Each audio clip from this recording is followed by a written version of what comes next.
Yes, sir.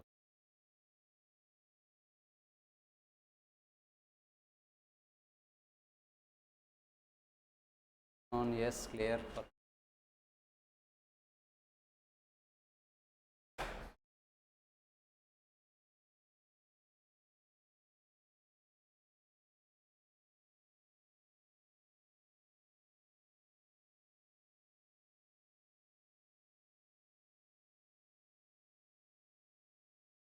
Perfect.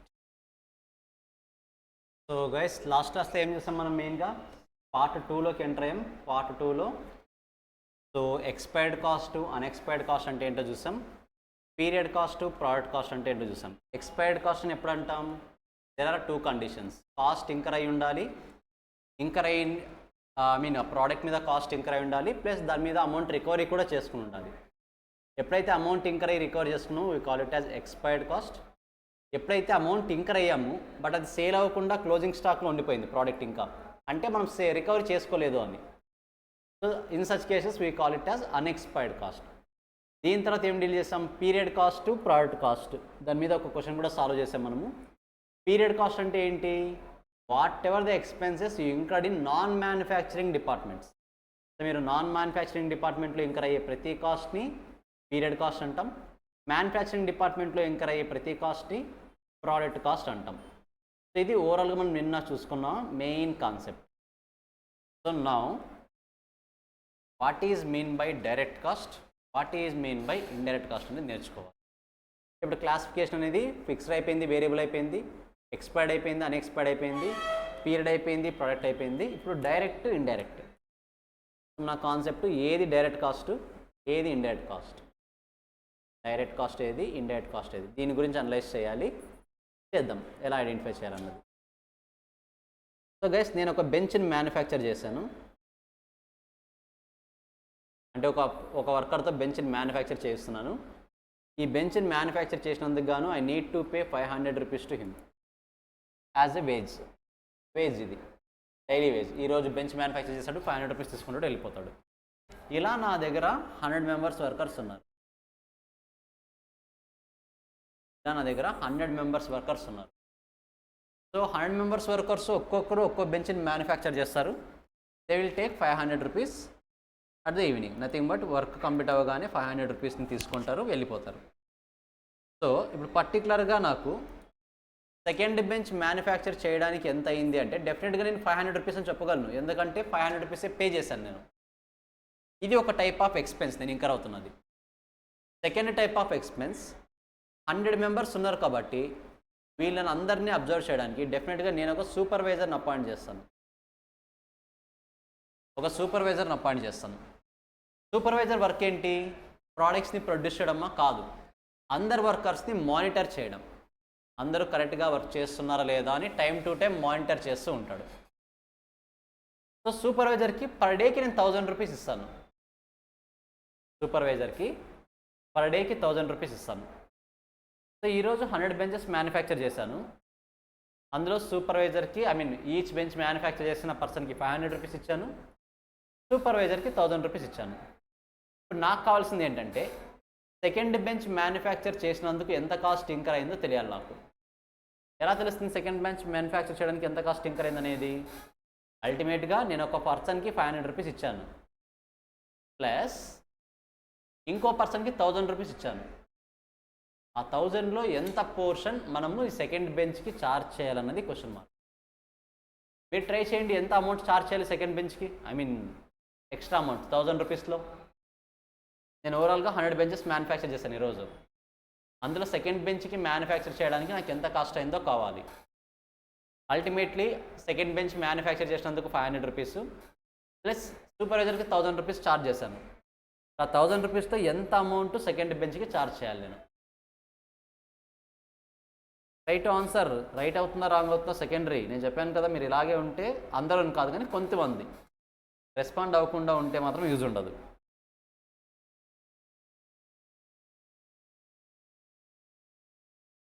Guess చెయ్యాలి. మీరు సైలెంట్గా ఉంటారంటే కుదరదు. గెస్.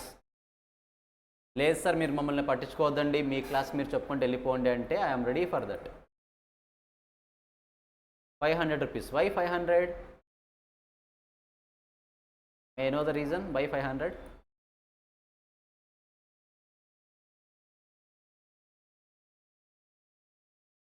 $510 గైస్ వేజ్ పే చేస్తాను, వేజ్ 500 పే చేస్తాను డెఫినెట్గా, ఎందుకంటే నేను ఇంకర్ అయ్యాను కాబట్టి. 1000 రూపీస్ కూడా కంపెనీ ఇంకర్ అయింది కదా. సో 1000 రూపీస్ ఎందుకు ఇంకర్ అయింది? ప్రోడక్ట్ని ప్రొడ్యూస్ చేయడానికి కదా. 1000 రూపీస్ ఎందుకు ఇంకర్ అయింది? ప్రోడక్ట్ని ప్రొడ్యూస్ చేయడానికి. అలాంటప్పుడు ఆ 1000 రూపీస్ని కూడా ఏం చేయాలి? ఖచ్చితంగా బెంచ్కి ఛార్జ్ చేయాలి. కాకపోతే 100 బెంచెస్ మ్యానుఫ్యాక్చర్ చేశాను, 1000 రూపీస్ పే చేశాను శాలరీగా. ఏ బెంచ్కి ఎంతెంత ఛార్జ్ చేయాలనేది క్వశ్చన్ మార్క్. సో మీరు అనొచ్చు, సార్ 1000 రూపీస్ ఇంకర్ అయ్యారు, 100 బెంచెస్ ఉన్నాయి, ఈచ్ బెంచ్కి 10 రూపీస్ యాడ్ చేసి 510 రూపీస్ ఛార్జ్ చేయండి అని చెప్పొచ్చు. ఐ థింక్ ఎవరు ఆన్సర్ చేశారు 510. ఎస్, గోవర్ధన్ 510 రూపీస్ అని. ఎస్, 510 రూపీస్ చేయకూడదు. ఎందుకు చేయకూడదు అంటే, లెట్సే సూపర్వైజర్ అన్నాడు అంటే ఖచ్చితంగా సూపర్వైజర్ అందరికీ ఈక్వల్ టైం స్పెండ్ చేస్తాడు అంటే నో. ఎక్కడ ఇష్యూ ఉంటే మాత్రమే అక్కడ ఎక్కువ టైం స్పెండ్ చేస్తాడు, వాళ్ళకి గైడెన్స్ ఇస్తాడు. ఎక్కడైతే ఇష్యూ ఉందని ఫీల్ అవుతాడో అక్కడ టైం స్పెండ్ చేస్తాడు, వాళ్ళకి గైడెన్స్ ఇస్తాడు. సో ఇప్పుడు సెకండ్ బెంచ్కి ఎంత టైం స్పెండ్ చేస్తాడు అనేది కూడా ఇంపార్టెంటే. ఎగ్జాక్ట్గా ఐడెంటిఫై చేయగలమా అంటే నో. ఇప్పుడు ఓవరాల్ పాయింట్ ఏంటి ఇక్కడ అంటే, మీరు ఒక ఫైనల్ ప్రోడక్ట్, ఒక ఫినిష్డ్ గుడ్స్ ప్రొడ్యూస్ చేసిన తర్వాత ఏ ఐటమ్స్ అయితే మీరు డైరెక్ట్గా ఛార్జ్ చేయగలుగుతున్నారో, డైరెక్ట్గా ఏ ఛార్జ్ చేయగలుగుతున్నాను? పర్సన్కి ఇచ్చిన 500 రూపీస్. సో ప్లస్ ఇంకా 10 రూపీస్ యాడ్ చేయాలనుకుంటున్నా, but I'm not able to find out in direct way. So అలాంటి కాస్ట్ని ఇండైరెక్ట్ కాస్ట్ అంటాం. సో మనం ఏదైతే ప్రోడక్ట్ని డైరెక్ట్గా ఛార్జ్ చేయలేకపోతామో ఒక గూడ్స్కి, వాటిని ఇండైరెక్ట్ కాస్ట్ అంటాము. వేటిని అయితే డైరెక్ట్గా ఛార్జ్ చేయగలుగుతామో వాటిని డైరెక్ట్ కాస్ట్ అంటాం. ఇప్పుడు 1000 రూపీస్ ఏ బెంచ్కి మ్యానుఫ్యాక్చర్ చేయాలంటే డైరెక్ట్గా ఛార్జ్ చేయలేము. సో 1000 బెంచెస్ ఉన్నాయి, 100 బెంచెస్ ఉన్నాయి, each bench 10 rupees. No, we should not do that. ఎందుకు అంటే సూపర్వైజర్ శాలరీ పే చేస్తున్నది అన్ని బెంచెస్ని అబ్జర్వ్ చేయమని. మేబీ సెకండ్ బెంచ్కి అసలు ఇష్యూనే రాలేదు ఏమి వర్కర్కి, సెకండ్ బెంచ్ దగ్గరికి రాలేదు సూపర్వైజరు. అలాంటప్పుడు సూపర్వైజర్ శాలరీలో 10 రూపీస్ తీసుకొచ్చి బెంచ్కి ఎందుకు ఛార్జ్ చేయాలి? డెఫినెట్గా క్వశ్చన్ చేస్తారు ఎవరైనా కానీ, ఎందుకు ఛార్జ్ చేశారు వర్క్ యూస్ చేసుకోకుండా అని. సో ఇలాంటి సిచ్యువేషన్స్లో మన వాళ్ళు ఏం చెప్పారంటే there is a separate treatment for indirect cost. దాని గురించి తర్వాత చూద్దాం, ఆ ఇండైరెక్ట్ కాస్ట్ని ఎలా ట్రీట్ చేయాలన్నది. సో మనం ఏదైతే ప్రోడక్ట్ని డైరెక్ట్గా ఛార్జ్ చేయగలుగుతామో that is called direct cost. ఏదైతే అమౌంట్ని మనం డైరెక్ట్గా ఛార్జ్ చేయలేకపోతామో those are called indirect cost. So మీకు ఒకసారి చూపిస్తాను ఆ డెఫినేషన్.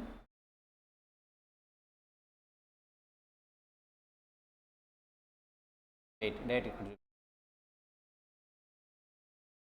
సో కాస్ట్లో product cost, period cost, okay. Direct cost, indirect cost. మీకు ఇప్పుడు చెప్పిన example indirect labour, nothing but supervisor salary. అదే డైరెక్ట్ లేబర్ అంటే ఏంటి? Worker to wages, workers cost. అది ఇండైరెక్ట్ కాస్ట్ అంటే ఇది సూపర్వైజర్ శాలరీ ఎగ్జాంపుల్. సో నార్మల్గా ఇక్కడ ఏమవుతుంది అంటే కాస్ట్ని 2 పార్ట్స్గా డివైడ్ చేస్తారు, direct cost, indirect cost. Direct కాస్ట్లో అగైన్ 3 కేటగిరీస్ ఉంటాయి, direct material, direct labour, direct expense. ఇండైరెక్ట్లో కూడా 3 categories, direct material, direct labour, direct expense. Sorry, ఇది ఇండైరెక్ట్ కదా, direct material, direct labour, indirect expense. మనం ఏదైతే కాస్ట్ని ఫినిష్ గుడ్స్లో డైరెక్ట్గా ఐడెంటిఫై చేయగలుగుతామో దాన్ని డైరెక్ట్ కాస్ట్ అంటాం. ఏదైతే కాస్ట్ని ఫినిష్ గుడ్స్లో డైరెక్ట్గా ఐడెంటిఫై చేయలేకపోతున్నామో వాటిని ఇండైరెక్ట్ కాస్ట్ అంటాం. ఇప్పుడు డైరెక్ట్ కాస్ట్ అంటే ఏంటి? లెట్స్ సే ఒక ఎగ్జాంపుల్ తీసుకుందాం. మనం ఒక బెంచ్ని మ్యానుఫ్యాక్చర్ చేస్తున్నాం. ఆ బెంచ్ని మ్యానుఫ్యాక్చర్ చేయడానికి మనం ఎంత వుడ్ యూస్ చేస్తామని డైరెక్ట్గా ఐడెంటిఫై చేయగలము, ఎన్ని కేజీస్ ఆఫ్ వుడ్ యూస్ చేసామన్నది. So we can easily identify. So wood is considered as direct material. Wood is considered as direct material. Same అలాగే మనం ఆ బెంచ్ మ్యానుఫ్యాక్చర్ చేసినందుకు వేజెస్కి 500 రూపీస్ ఇచ్చాం. So wages is considered as direct labour. Wages is considered as direct labour. First direct expense, indirect expense కాసేపు పక్కన పెట్టేసేయండి. ఈ బెంచ్ని వుడ్ ఫామ్లో నేను తయారు చేసి దానికి డికోలం షీట్స్ అని వస్తుంది, దాని మీద షీట్స్ అతికించడం. ఆ షీట్స్ ఎంత అన్నది ఎగ్జాక్ట్గా ఐడెంటిఫై చేయలేదు అనుకుందాం, జస్ట్ మనం ఐడెంటిఫై చేయలేకపోయాం అనుకుందాం. సో మనం ఏదైతే కాస్ట్ని డైరెక్ట్గా ఐడెంటిఫై చేయలేకపోతే, బెస్ట్ ఎగ్జాంపుల్ పెయింట్ తీసుకోండి, లేకపోతే ఆ బెంచ్కి పెయింట్ కొట్టాలి. ఆ పెయింట్ అనేది ఎంత యూస్ చేసామన్నది ఐడెంటిఫై చేయలేకపోతున్నాం. In such cases we call it as indirect material. మన ఎగ్జాంపుల్లో పెయింట్ ఎగ్జాక్ట్గా ఎంత పెయింట్ యూస్ చేసామన్నది ఐడెంటిఫై చేయలేము, ఒక్కో బెంచ్కి ఒక్కో రకంగా అవుతుంది మనం. So indirect labour, supervisor salary. Supervisor salary 1000 rupees ఉంది, కానీ అది పర్టికులర్గా ప్రోడక్ట్కి ఎంత ఛార్జ్ చేయాలన్న క్లారిటీ నాకు లేదు. సో అలాంటి కేసెస్లో దాన్ని ఇండైరెక్ట్ లేబర్ అంటాం. సో డైరెక్ట్ మెటీరియల్ అంటే వుడ్, ఇండైరెక్ట్ మెటీరియల్ అంటే పెయింట్. డైరెక్ట్ లేబర్ అంటే wages, we can identify. Indirect labour అంటే సూపర్వైజర్ శాలరీ. మరి డైరెక్ట్ ఎక్స్పెన్సెస్ అంటే ఏంటి? ప్లస్ మీరు అబ్జర్వ్ చేస్తే, లెట్స్ సే నైల్స్ తీసుకోండి. ఈ నైల్స్ ప్రతి బెంచ్కి యూస్ చేస్తాం మనము, నథింగ్ బట్ సపోర్ట్ కోసం. అది మెటీరియల్ అంటే మెటీరియల్ కాదు, ఎందుకంటే బెంచ్కి మెయిన్ మెటీరియల్ వుడ్, నైల్స్ కాదు కదా, కాదు. పోనీ డైరెక్ట్ లేబర్ అవుతుందంటే అది కూడా కాదు. ఎప్పుడైతే ఒక ఎక్స్పెన్స్ అన్నది ఈ 2 ఐటమ్స్లోనూ ఇంక్లూడ్ చేయలేమో దాన్ని డైరెక్ట్ ఎక్స్పెన్స్గా ట్రీట్ చేస్తాం. అంటే డైరెక్ట్గా ఐడెంటిఫై చేయగలము, నెయిల్స్కి ఎంత కాస్ట్ అనేది మనం ఐడెంటిఫై చేయగలము. జస్ట్ కౌంట్ చేస్తే సరిపోతుంది ఎన్ని నెయిల్స్ ఉన్నాయి ఒక బెంచ్కి అనేది. సో మనం ఐడెంటిఫై చేయగలం ఎంత కాస్ట్ ఇంకర్ అయ్యామన్నది, కానీ దాన్ని మెటీరియల్గాను తీసుకోలేము, లేబర్గాను తీసుకోలేము. అప్పుడు వాటిని డైరెక్ట్ ఎక్స్పెన్సెస్ కేటగిరీలో ట్రీట్ చేస్తాం. సో ఇది ఓవరాల్గా డైరెక్ట్ ఎక్స్పెన్స్. మీరు ఏదైతే ప్రోడక్ట్ని డైరెక్ట్ ఎక్స్పెన్సెస్లో కూడా ఛార్జ్ చేయలేరో that will be considered as indirect labour, indirect expense. Let's say polish paper. దీన్ని మెటీరియల్ అనలేము, లేబరు అనలేము. అలా అని చెప్పి డైరెక్ట్ ఎక్స్పెన్స్లో ఛార్జ్ చేయొచ్చా అంటే, ఏ బెంచ్కి ఎంత పాలిష్ పేపర్ యూస్ చేస్తాం, సర్ఫేస్ సాఫ్ట్ చేయడానికి యూస్ చేసేది, సర్ఫేస్ స్మూత్ చేయడానికి యూస్ చేస్తాం కదా పాలిష్ పేపర్. ఏ బెంచ్ని మ్యానుఫ్యాక్చర్ చేయడానికి ఎంత పాలిష్ పేపర్ యూస్ చేసామన్నది కూడా మనం ఐడెంటిఫై చేయలేం. సో ఇలాంటి సిచ్యువేషన్లో మీరు ఎప్పుడైతే డైరెక్ట్ ఎక్స్పెన్స్గా ఒక ప్రోడక్ట్ని ట్రీట్ చేయలేకపోతారో, in such cases we add it into the indirect expense. So first direct material, direct labour ఈజీగా తెలుస్తుంది. ఇండైరెక్ట్ మెటీరియల్, ఇండైరెక్ట్ లేబర్ మనం ప్రోడక్ట్ను ఐడెంటిఫై చేయలేకపోతాం కాబట్టి ఇండైరెక్ట్ మెటీరియల్, ఇండైరెక్ట్ లేబర్ అంటాం. డైరెక్ట్ ఎక్స్పెన్సెస్ అనేది మనం కాస్ట్ ఎంత అనేది ఈజీగా ఐడెంటిఫై చేయగలము. నథింగ్ బట్ నైల్స్ ఎన్ని ఉన్నాయి కౌంట్ చేయొచ్చు, దానికి ఎంత కాస్ట్ అయిందో ఐడెంటిఫై చేయొచ్చు. కానీ అది మెటీరియల్గాను ట్రీట్ చేయలేము, లేబర్గాను ట్రీట్ చేయలేము కాబట్టి డైరెక్ట్ ఎక్స్పెన్స్ కేటగిరీలోకి యాడ్ చేస్తాం. సేమ్ అలాగే మీరు ఏదైతే డైరెక్ట్ ఎక్స్పెన్సెస్లో కూడా యాడ్ చేయలేకపోతారో అవన్నీ కూడా దేంట్లోకి వస్తాయి, ఇండైరెక్ట్ ఎక్స్పెన్సెస్లోకి వస్తాయి. So guys, this is all about the direct cost as well as indirect cost. ఒకసారి రివైజ్ చేయండి, క్లారిటీ వస్తుంది. నోట్ డౌన్ చేయండి ఒకసారి, ఎందుకైనా మంచిది.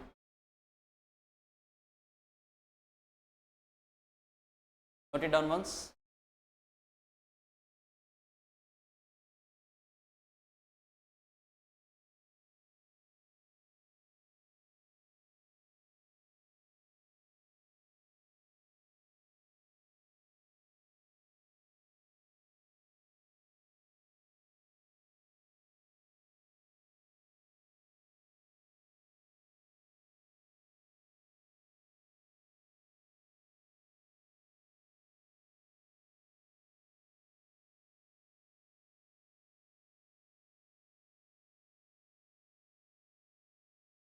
గైస్ ఒకసారి నోట్ డౌన్ చేయండి, ఎందుకైనా మంచిది.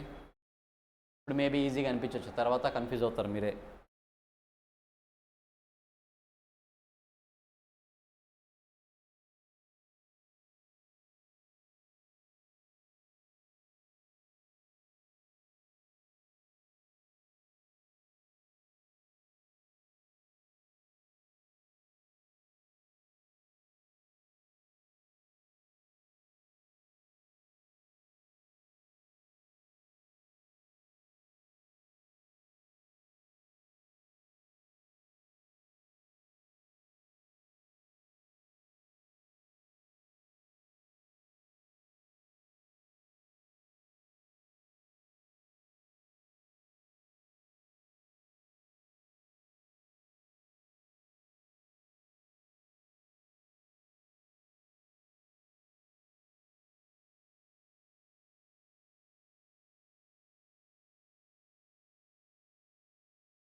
ఎగ్జాంపుల్ చూడండి, మీకు అర్థమవుతాయి.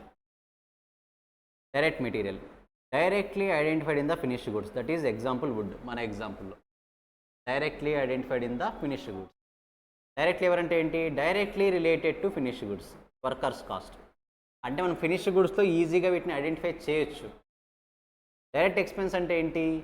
Other than direct material, direct labour which can be directly attributable to finished goods. Special cost nothing but మన ఎగ్జాంపుల్లో నెయిల్స్ అని చెప్పుకున్నాం కదా మనము. సో వాటిని డైరెక్ట్గా మనం ఐడెంటిఫై చేయొచ్చు ఎంత కాస్ట్ అయిందనేది. కానీ దాన్ని మెటీరియల్ కేటగిరీలోకి తీసుకురాలేము, లేబర్ కేటగిరీలోకి కూడా తీసుకురాలేము. అలాంటి సిచ్యువేషన్లో we consider it as direct expense. So wood worker అనేది డైరెక్ట్ మన ఎగ్జాంపుల్లో. ఇండైరెక్ట్ రెంట్ పవర్ కూడా ఇండైరెక్ట్, నథింగ్ బట్ మనకు ఆ మ్యానుఫ్యాక్చరింగ్ చేస్తున్న ఇండస్ట్రీ రెంట్ పే చేస్తున్నాం. ఆ రెంట్ అమౌంట్ ఏ బెంచ్కి ఛార్జ్ చేయాలో ఎలా తెలుస్తుంది? మనం డైరెక్ట్గా ఐడెంటిఫై చేయలేము, లైక్ సూపర్వైజర్ శాలరీ లాగా. సో మనం ఏదైతే డైరెక్ట్గా ఐడెంటిఫై చేయలేమో వాటన్నిటిని కూడా ఇండైరెక్ట్ కాస్ట్లోకి యాడ్ చేస్తాం. So indirect material not directly identified in the finished goods, example lubricants for repairs. So మనం లూబ్రికెంట్స్ యూస్ చేస్తాం, ఏ మిషన్కి ఎంత లూబ్రికెంట్ యూస్ చేసాము అన్నది ఎగ్జాక్ట్గా ఐడెంటిఫై చేయలేము. అది ఖచ్చితంగా డైరెక్ట్ కాస్ట్ అవుతుంది, ఇండైరెక్ట్ కాస్టే అవుతుంది. Indirect labour not directly related to the finished goods, example supervisor, officer, sales man's etcetera. So officer కూడా అంత ఎంటైర్ కంపెనీకి వర్క్ చేస్తాడు. మరి ఆ కంపెనీకి పే చేస్తున్న ఆ ఆఫీసర్కి పే చేస్తున్న శాలరీ ఏ ప్రోడక్ట్ కోసం ఛార్జ్ చేయాలంటే డైరెక్ట్గా ఐడెంటిఫై చేయలేము. So indirect labour. Indirect expenses other than direct expenses. మీరు ఏదైనా ప్రోడక్ట్ని డైరెక్ట్ ఎక్స్పెన్స్లోకి యాడ్ చేయలేకపోతున్నారు అంటే అవన్నీ కూడా ఏం చేయాలి? మీరు ఇండైరెక్ట్ ఎక్స్పెన్స్లోకి తీసుకురావాలి. Example factory power, power light rent, administration office rent, distribution man, sales man salary, commission etcetera. ఇవన్నీ కూడా కొన్ని ఎగ్జాంపుల్స్. జస్ట్ ఒకసారి రివైజ్ చేసేయండి. ఇది కూడా direct cost, indirect cost. Guys direct indirect కాస్త కన్ఫ్యూజర్ కాన్సెప్ట్. ఎవరికైనా డౌట్ ఉంటే ఖచ్చితంగా క్లారిఫై చేసుకోండి. మీ డౌట్స్ని అడిగి ఖచ్చితంగా క్లారిఫై చేసుకోండి, అలాగే ఉండొద్దు.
ఎగ్జాంపుల్స్ కూడా రివైజ్ చేసేయండి ఒకసారి.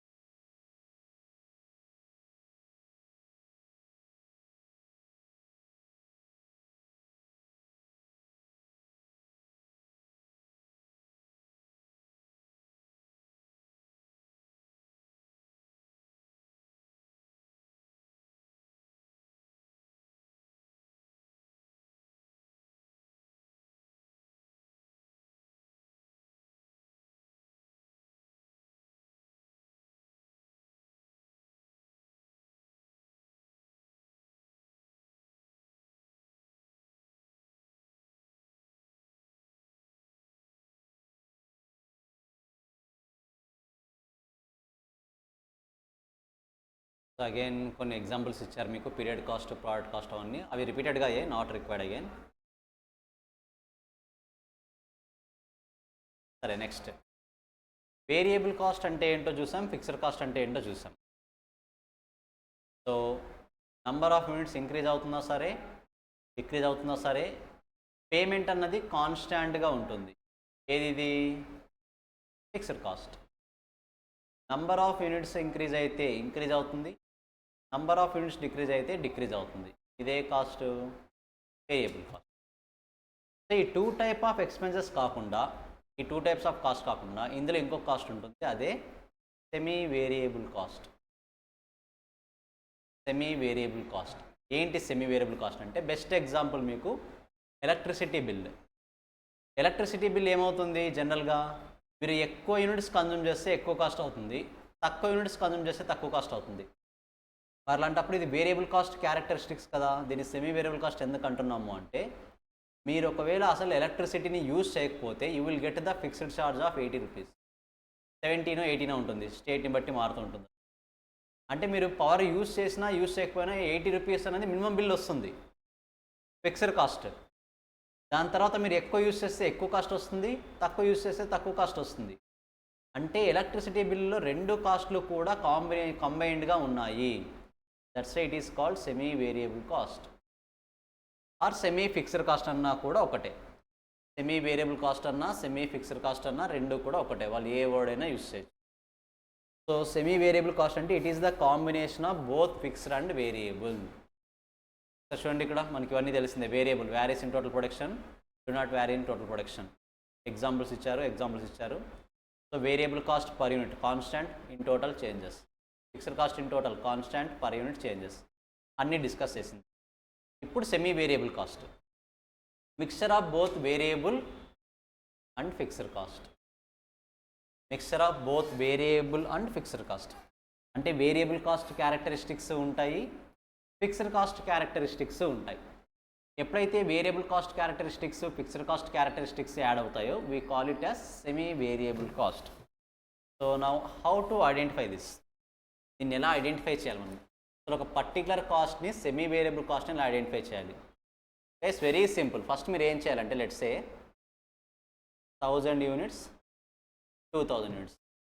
1000 యూనిట్స్ దగ్గర నేను ఇంకర్ అవుతున్న కాస్ట్ 15,000. 2000 యూనిట్స్ దగ్గర కూడా నేను ఇంకర్ అవుతున్న cost 15,000. Number of units increase అవుతున్నాయి, కాస్ట్ మాత్రం కాన్స్టెంట్గా ఉంటుంది. సో అల్టిమేట్గా ఇది దేని characteristics? Fixed cost. Number of units increase అయినా డిక్రీజ్ అయినా పేమెంట్ అనేది ఒకే విధంగా ఉంది. సో అల్టిమేట్గా ఇది ఫిక్స్డ్ కాస్ట్ అనే కంక్లూజన్లోకి రావచ్చు మనం, ప్రాబ్లం లేదు. నెక్స్ట్, సో ఫిక్స్డ్ కాస్ట్ని ఐడెంటిఫై చేస్తాం. నంబర్ ఆఫ్ యూనిట్స్ ఇంక్రీజ్ అవుతున్నా సరే టోటల్ కాస్ట్ సేమ్ ఉంటుంది. సేమ్ 1000 యూనిట్స్ ప్రొడ్యూస్ చేస్తున్నా, 2000 యూనిట్స్ ప్రొడ్యూస్ చేస్తున్నా. సో 1000 యూనిట్స్ ప్రొడ్యూస్ చేసినప్పుడు 2000 రూపీస్ అయింది, 2000 యూనిట్స్ ప్రొడ్యూస్ చేసినప్పుడు 4000 రూపీస్ అయింది. మీరు అబ్జర్వ్ చేస్తే నంబర్ ఆఫ్ యూనిట్స్ ఇంక్రీజ్ అవుతూ ఉంటే టోటల్ కాస్ట్ కూడా ఇంక్రీజ్ అవుతుంది. కానీ మనము అది వేరియబుల్ కాస్టా కాదనేది ఐడెంటిఫై చేయాలి. ఎప్పుడైనా సరే మీరు ఒక కాస్ట్ ఫిక్స్డా కాదా వేరియబుల్ కాదా తెలియాలంటే కాన్స్టెంట్ అనేవి ఏవి ఉన్నాయి వాటిని చూడాలి మనం. నథింగ్ బట్ ఫిక్స్డ్ కాస్ట్లో కాన్స్టెంట్ ఏంటి? టోటల్. అందుకని నేను ఇంతకుముందు టోటల్ వాల్యూ చూశాను. 15,000 ఉంది కదా. సో నేను టోటల్ వాల్యూ చూశాను. ఎప్పుడైతే నేను టోటల్ వాల్యూ చూశానో కాన్స్టెంట్ ఉంది కాబట్టి I concluded it as a fixed cost. మరి వేరియబుల్ కాస్ట్ని చెక్ చేయాలంటే ఏం చూడాలి? ఇందులో కాన్స్టెంట్ ఏది? Per unit. అంటే ఇప్పుడు మీరు ఏం చెక్ చేయాలంటే పర్ యూనిట్ చెక్ చేయాలి. పర్ యూనిట్ ఎలా వస్తుంది? Total cost 2000 divide by 1000 units అంటే 2 రూపీస్ వస్తుంది. ఇక్కడ కూడా total cost 4000 divide by 2000 units అంటే 2 రూపీస్ వస్తుంది. అంటే పర్ యూనిట్ కాస్ట్ సేమ్ ఉంది. పర్ యూనిట్ కాస్ట్ సేమ్ ఉంటే ఏమవుతుంది? అది వేరియబుల్ కాస్ట్ అవుతుంది. టోటల్లో సేమ్ ఉంటే ఫిక్స్డ్ కాస్ట్ అవుతుంది, పర్ యూనిట్లో సేమ్ ఉంటే వేరియబుల్ కాస్ట్ అవుతుంది. సో ఇలాంటి టైప్ ఆఫ్ క్యారెక్టరిస్టిక్స్ ఉన్నప్పుడు మనం ఈజీగా ఐడెంటిఫై చేయొచ్చు. సో ఫస్ట్ ఫిక్స్డ్ కాస్ట్ అవుతుందో లేదో చెక్ చేయాలి. ఎలా తెలుస్తుంది? నంబర్ ఆఫ్ యూనిట్స్ చేంజ్ అవుతున్నాయి ప్లస్ మనకు కాస్ట్ అనేది కాన్స్టెంట్గా ఉంటుంది. It will be considered as fixed cost. Variable cost ఎలా తెలుస్తుంది?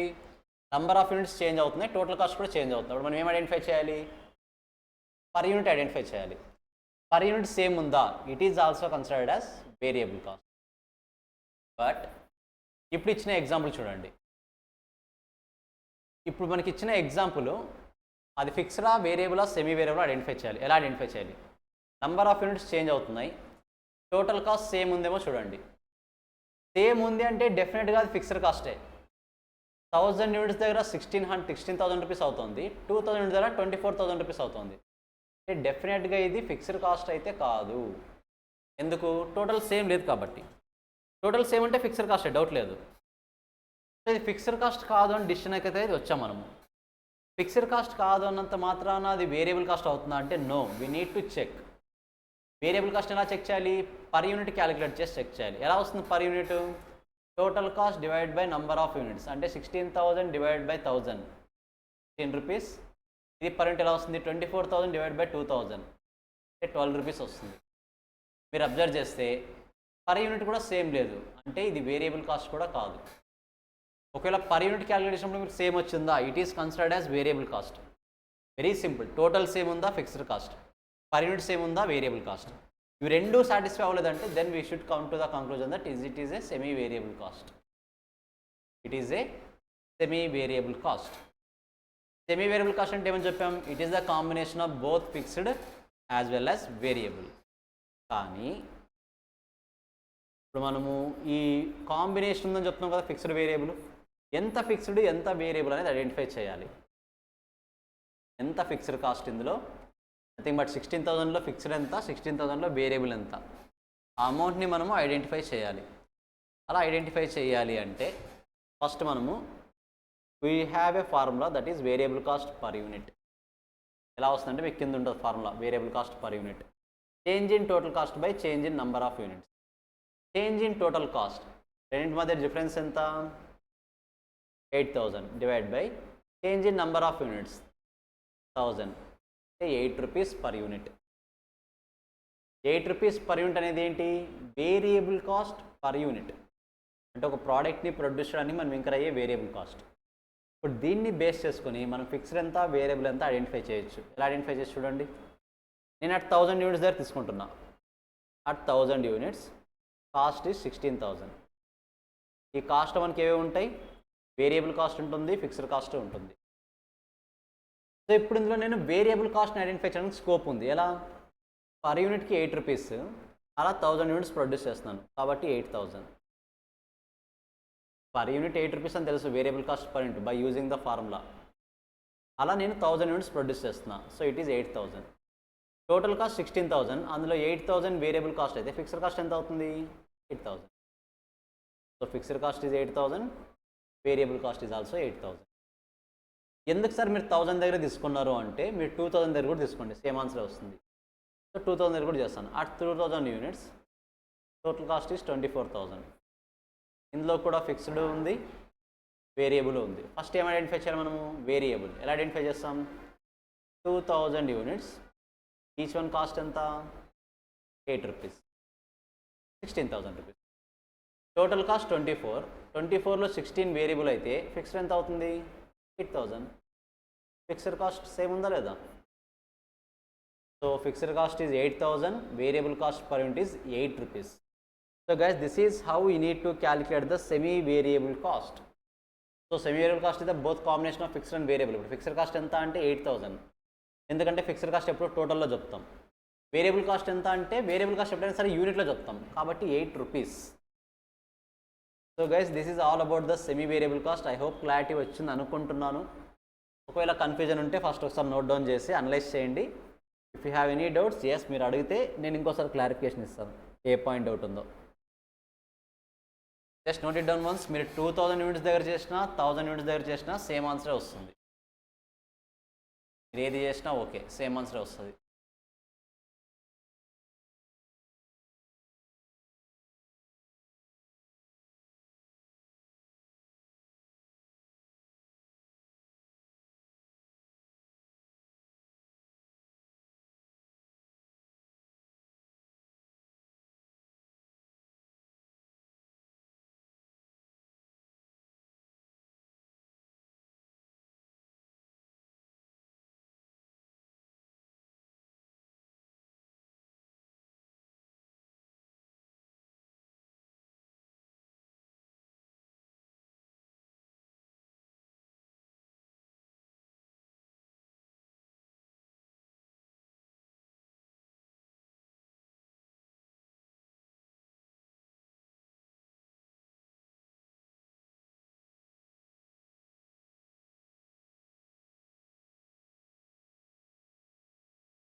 సో గైస్ ఏదైనా డౌట్స్ ఉంటే క్లారిఫై చేసుకుంటే ఎప్పటికప్పుడు, బికాజ్ వస్తూ మీకు కంటెంట్ యాడ్ ఆన్ అయ్యే కొద్దీ సిలబస్ హెవీ అనిపిస్తుంది మీకు. సో అప్పుడు డౌట్స్ క్లారిఫికేషన్ పాయింట్ కన్నా మీకు కాన్సెప్ట్ అర్థం అవడంలోనే పెద్ద ఇష్యూ క్రియేట్ అవుతుంది. సో అందుకని ఎప్పటికప్పుడు క్లారిఫై చేసేసుకోండి.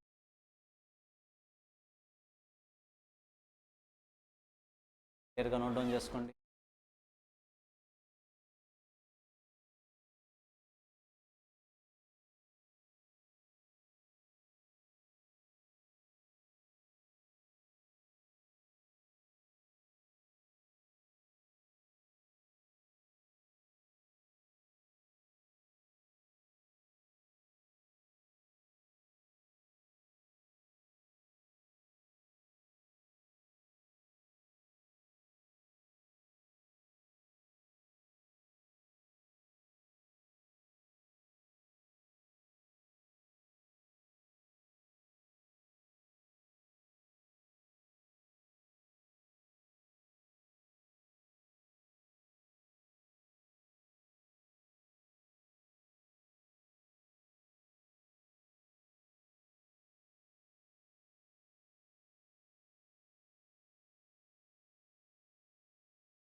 So guys I think clear. Semi variable cost first మనం ఏం చెక్ చేయాలి?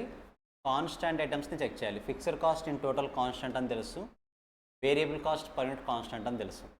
ఆ రెండింటిని కన్ఫర్మ్ చేసుకోవాలి. ఆ రెండు కండిషన్స్ సాటిస్ఫై అవ్వలేదంటే we can conclude it as a semi variable cost. ఇందులో బోత్ ఫిక్స్డ్ ఉంటాయి, వేరియబుల్ ఉంటాయి. వాటిని ఎలా ఐడెంటిఫై చేయాలనేది ప్రాబ్లంలో చూద్దాం. What is the formula for variable cost per unit? Change in total cost divide by change in number of unit. So cost sheet tomorrow start చేద్దాం. So for time being what is mean by sunk cost, what is mean by opportunity, ఈ రెండు కూడా ఒకసారి discuss చేద్దాం. So guys assume this is your factory. ఈ ఫ్యాక్టరీలో ఇంత space మీరు ఆల్రెడీ యూజ్ చేసుకుంటున్నారు ప్రొడక్షన్ కోసం. ఇది ఖాళీగా ఉంది కదని చెప్పేసి ఒక 20,000కి రెంట్కి ఇచ్చారు వేరే పర్సన్కి. ఈ ఏరియా అంతా మీదే, నథింగ్ బట్ ఈ ఏరియాలో మీరు ప్రొడ్యూస్ చేస్తున్నారు, బిజినెస్ కోసం యూస్. ఇది ఖాళీగా ఉందని చెప్పేసి వేరే వాళ్ళకి 20,000 రెంట్కి ఇచ్చారు. ఇప్పుడు మీ బిజినెస్ బాగా గ్రో అయింది. మీ గ్రో అయిన బిజినెస్ని ఇక్కడికి ఎక్స్పాండ్ చేద్దాం అనుకుంటున్నారు, ఏరియాని ఎక్స్పాండ్ చేద్దాం అనుకుంటున్నారు. మీరు ఇప్పుడు ఎక్స్పాండ్ చేయాలా వద్దా అని డిసిషన్ తీసుకోవాలి అంటే you should consider one request. Request అని కాదు, ఒక టైప్ ఆఫ్ రిక్వైర్మెంట్ని ఐడెంటిఫై చేయాలి. మీరు ఎక్స్పాండ్ చేయడం వల్ల ఖచ్చితంగా బెనిఫిట్ 20,000 కన్నా ఎక్కువ వస్తుంది అంటే మాత్రమే ఎక్స్పాండ్ చేయాలి మీరు. Otherwise you should not expand. మీరు బిజినెస్ని ఇంకాస్త ఎక్స్పాండ్ చేయడం వల్ల మీరు బిజినెస్ ఎక్స్పాండ్ అవుతుంది ఓకే, కాకపోతే అయ్యేది ఎలా అవ్వాలి? గ్రేటర్ దెన్ 20,000 అవ్వాలి. ఎందుకు అంటే మీరు ఈ ఏరియాని మీరు యూజ్ చేసుకున్న తర్వాత రెంట్ అనేది మనకి రిటర్న్ రాదు, ఇంకా రెంట్ అమౌంట్ అనేది మనకు రాదు. సో ఎక్స్పాండ్ అవ్వకముందు రెంట్ అమౌంట్ 20,000 వచ్చేది, ఎక్స్పాండ్ అయిన తర్వాత 20,000 రెంట్ రాదు. కాబట్టి మీరు ఎక్స్పాండ్ అవ్వాలా వద్దా అని డిసిషన్ తీసుకోవాలంటే ఖచ్చితంగా దాని నుంచి వచ్చే బెనిఫిట్ 20,000 కన్నా ఎక్కువ ఉండాలి. సో ఒకవేళ మీరు ఎక్స్పాండ్ చేశారనుకోండి, మీరు ఈ బిజినెస్ని ఇక్కడ కూడా ఎక్స్పాండ్ చేశారనుకోండి, మీకు ఇంతకుముందు ఒక 20,000 వచ్చే ఆపర్చునిటీ ఉండేది, ఇప్పుడు ఆపర్చునిటీ లేదు. దాన్ని ఆపర్చునిటీ కాస్ట్ అంటాం. ఇంతకుముందు మీకు రెవెన్యూ వచ్చే ఆపర్చునిటీ ఉండేది 20,000, అంటే మీరు వస్తున్న రెవెన్యూని వదిలేసుకుంటున్నారు, మీకు వస్తున్న ప్రాఫిట్ని మీరు వదిలేసుకుంటున్నారు. ఎందుకు? ఎక్స్పాండ్ చేయడం వల్ల. మరి బిజినెస్ని ఎక్స్పాండ్ చేయడం వల్ల ఏమైనా మనం ఇప్పుడు కన్సిడర్ చేయాలంటే ఎస్, 20,000ని కాస్ట్గా కన్సిడర్ చేయాలి. ఎందుకు? వస్తున్న రెవెన్యూని వదిలేసుకుంటున్నాం కదా. 20,000 will be considered as the opportunity cost. మీరు ఏదైతే రెవెన్యూని వదిలేసుకుంటున్నారో that will be considered as opportunity cost. The benefit of opportunity forgone in accepting the course of action. మీరు బిజినెస్ ఎక్స్పాన్షన్ చేయాలి అనే course of action, nothing but ఒక ఆల్టర్నేటివ్ని accept చేయడం వల్ల మీకు రావాల్సిన రెవెన్యూ రాకుండా పోతుంది. అంటే you are forgoing your opportunity, nothing but మీకు రావాల్సిన రెవెన్యూని వదిలేసుకుంటున్నారు. మీరు ఎంతైతే రెవెన్యూని వదిలేసుకుంటున్నారో that will be considered as opportunity cost. ఇప్పుడు ఏమి ఇచ్చారు? Own building rent. సో మీరు ఒక బిల్డింగ్, మీది ఒక హౌస్ ఉంది, మీ హౌస్లో మీరే ఉంటున్నారు. ఒకవేళ మీరు కనుక లేకపోయి ఉంటే వేరే వాళ్ళు రెంట్ పే చేసేవాళ్ళు కదా, మీరు దానికి వేరే వాళ్ళ నుంచి రెంట్ వచ్చేది. అంటే రెంట్ వచ్చే ఆల్టర్నేటివ్ని మీరు వదిలేసుకుని మీరు ఉంటున్నారు. సో మీరు ఇంట్లో ఉండాలని మీరే డిసిషన్ తీసుకోవడం వల్ల మీకు వస్తున్న రెంట్ అనేది రావట్లేదు. మీరు ఏదైతే రెంట్ని వదులుకుంటున్నారో that is called opportunity cost. ఇంకా దీని గురించి ఇంకా ఇన్డెప్త్గా డిస్కస్ చేద్దాం ఫర్దర్ క్లాసెస్లో. తర్వాత సంక్ కాస్ట్. ఏంటి సంక్ కాస్ట్ అంటే? Cost incurred in the past and never influence the current decision making. Example research and development. Research and development అనేది ఎప్పుడు చేస్తారు? ఎప్పుడో బిగినింగ్లో చేస్తారు, స్టార్టింగ్లో. సో రీసెర్చ్ అండ్ డెవలప్మెంట్ అనేది ఎప్పుడో స్టార్టింగ్లో చేస్తారు. అంటే ప్రోడక్ట్ స్టార్ట్ అవ్వకముందు, ప్రోడక్ట్ ఇంకా ప్రొడ్యూస్ అవ్వకముందు, ప్రోడక్ట్ ఇంకా లాంచ్ చేయకుండా ముందుగానే రీసెర్చ్ అండ్ డెవలప్మెంట్ చేస్తాం.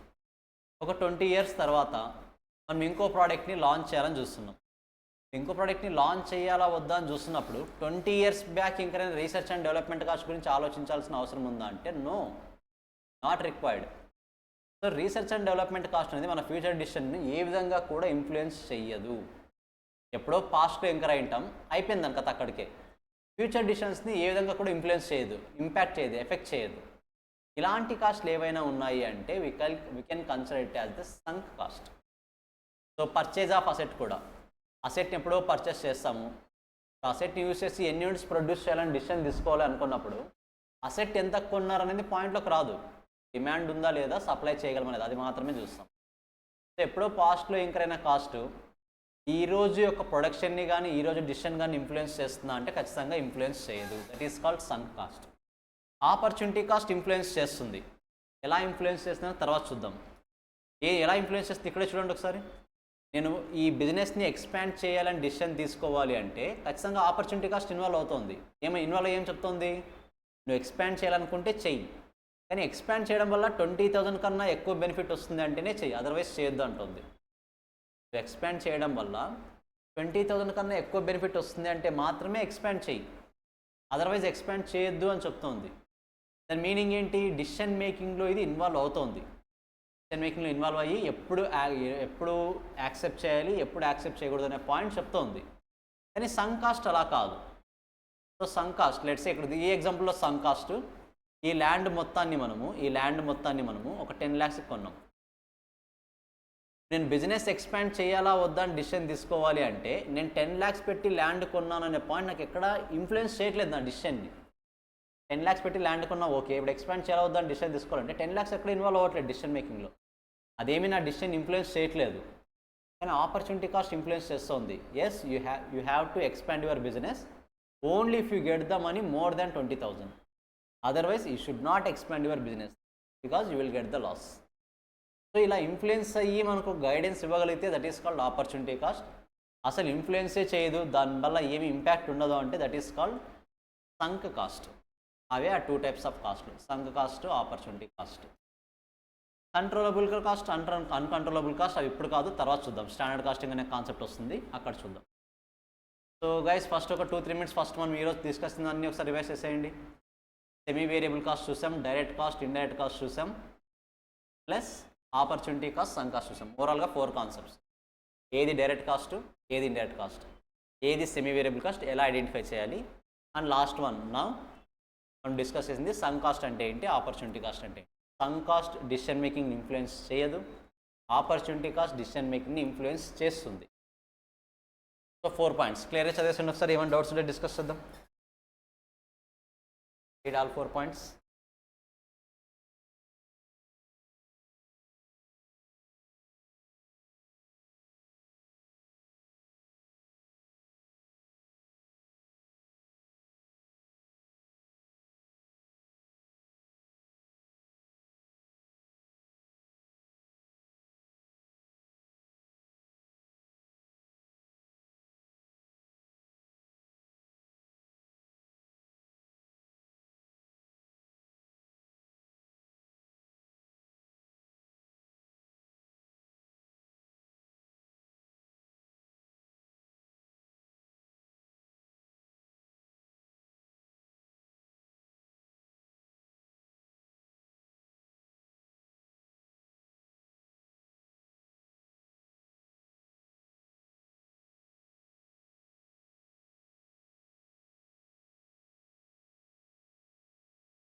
So guys I think clear, ఏం డౌట్స్ లేవా అయితే.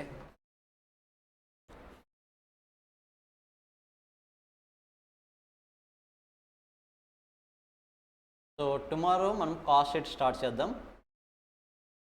సో వన్స్ మనం కాస్ట్ షీట్ కంప్లీట్ అయింది అంటే కాస్టింగ్ బేసిక్స్లో మెజారిటీ పోర్షన్ కంప్లీట్ అయిపోయినట్టే. After that we can start part 2 section C. So mostly next 1 or 2 days ఇది కూడా కంప్లీట్ అయిపోతుంది. నెక్స్ట్ నుంచి మనం పార్ట్ 2 సెక్షన్స్ స్టార్ట్ చేయొచ్చు. ఓకేనా? So guys will wait for 1 more meet. ఏమైనా డౌట్స్ ఉంటే అడగండి, అదర్వైజ్ క్లోజ్ చేసేద్దాం. మీకు మ్యాక్సిమం మండే నుంచి టైమింగ్స్ ఇంక్రీజ్ అవుతాయి కాస్త, మేబీ 2 hours పడే ఛాన్స్ ఉంది. నెక్స్ట్ వీక్లో కొత్త ఫ్యాకల్టీస్ కూడా యాడ్ అవుతారు. ఓకేనా? అకౌంట్స్, ఫినాన్స్, కాస్టింగ్ కూడా, కాస్టింగ్ ఎలాగో స్టార్ట్ అయింది కాబట్టి అకౌంట్స్, ఫినాన్స్ ఫ్యాకల్టీస్ కూడా యాడ్ అవుతారు కమింగ్ డేస్.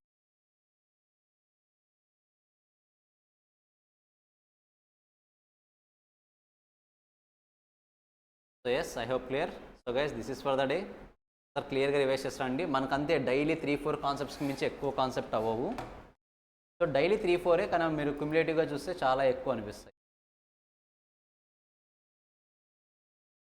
ఆ 2000 rupees variable cost per unit 4 రావాలి కదా, ఎలా వస్తుంది 4? మీరు అబ్జర్వ్ చేయండి ఒకసారి scenario. Variable cost per unit formula ఏంటి గైస్? మీరు first of all variable cost per unit అంటున్నప్పుడు అది 2000 యూనిట్స్ అయినా సరే 1000 యూనిట్స్ అయినా సరే సేమ్ ఉంటుంది. ఎందుకు? వేరియబుల్ కాస్ట్ పర్ యూనిట్ ఎలా ఉంటుంది? Always constant, right?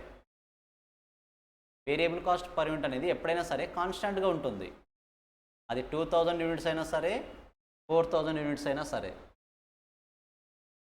సరే ఇక్కడ చూడండి,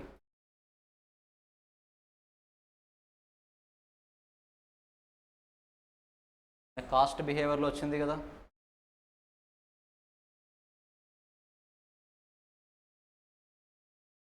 so variable cost per unit constant. మీరు 2000 యూనిట్స్ ప్రొడ్యూస్ చేసినా సరే 1000 యూనిట్స్ ప్రొడ్యూస్ చేసినా సరే variable cost per unit always కాన్స్టెంటే ఉంటుంది, సేమ్ ఉంటుంది. మీకు 1000 దగ్గర ఒకటి 2000 దగ్గర ఒకటి రాదు. ఓకేనా? ఒకసారి చూసుకోవాలి అది, ఎందుకంటే కాస్ట్ బిహేవియర్ ఫంక్షన్స్ క్లియర్గా గుర్తుండాలి మనకు. I hope clear. Yes. So guys this is for the day. Just ఒకసారి రివైజ్ చేసుకుని టుమారో క్లాస్లో రిమైనింగ్ కాన్సెప్ట్స్ కూడా క్లోజ్ చేసేద్దాం. టుమారో కాస్ట్ షీట్ స్టార్ట్ చేద్దాం. One of the most important area cost sheet start చేద్దాం. Meet in next class. Bye.